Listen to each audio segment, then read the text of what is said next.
Okay, so now we've got the static content that we've imported from Relume, and we've got the CMS content that we've imported from Airtable, and it's time to bind them together. Because, for example, on the homepage, we've got this event section, which obviously pulls the data from the events. And on our website right now, we also have this event, which we've brought in this component, but the content here is static and it's not connected to the CMS. So let's see how we're going to basically bind them together.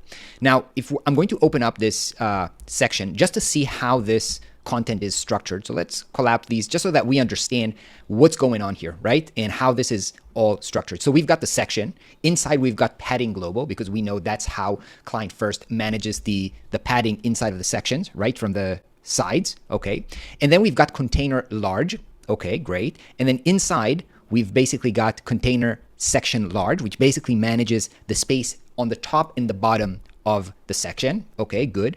And then inside we've got event 3 component, which is comprised of two things. This text elements at the top, which is basically wrapped in margin bottom, just to make sure that there is space between the content and the rest of the list. And inside, I guess, there are text elements, right? And they are text align centered and then max width large. So as you can see, the framework of client first is basically you're wrapping things together and you're giving them utility classes that do something like text align center or max width large, which basically contains it so it's not too wide, right?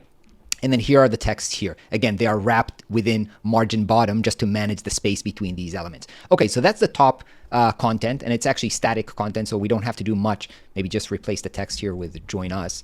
And how is this event list managed? So basically, what do we have here? It's also wrapped in max width large, just to make sure that it's not too wide, right? And then we've got event content, and inside we've got a list wrapper, and inside we've got a list, and inside we've got items. Now, if you remember from the previous module when we were working with collection lists from the CMS, you can see that this is actually a very, very similar structure, right? Let's bring in a collection list. So I'm just going to hit Command E, collection list, and bring in a collection list. And look how a collection list is basically structured. There is a collection list wrapper, then there is a collection list, and then there is an item. So this was basically built in exactly the same way so that we can reapply these classes in structure and reuse them very, very easily. So let's see how we're going to work with that.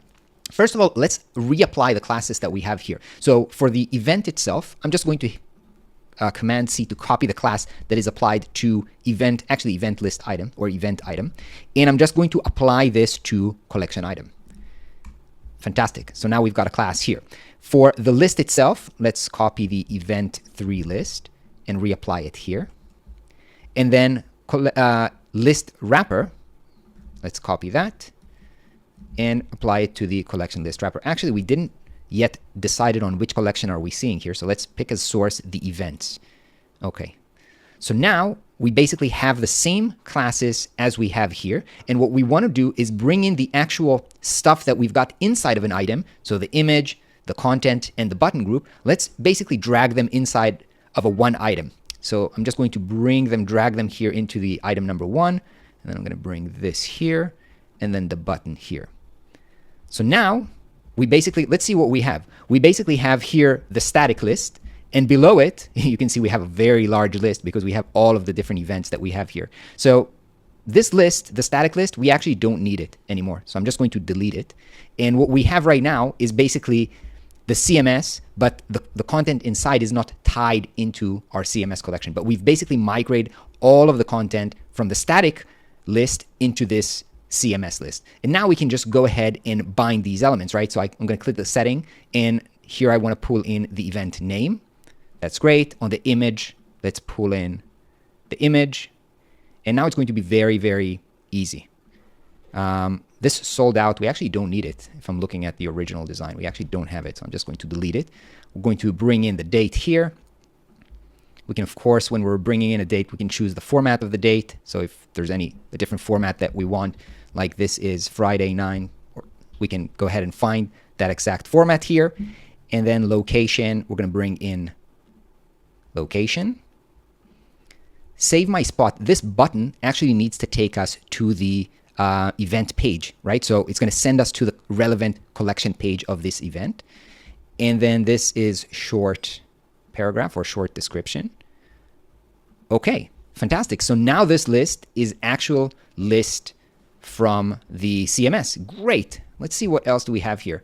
One thing that I see is that we need to give this round corners, and we already have the class event3 image, and I can go here and give this round corners. One thing though is I can imagine that throughout this website, we're very likely, and I can see it here as well, we're going to reuse this round corner a lot, right? And in Figma here, I see that round corners is 16 pixels. So how about we turn this into a variable that we can reuse? Now, already, Relume and Client First already give us UI style, and they've actually created variables for corner radius. They're just not set up yet. So let's set this as the medium for 16 pixels.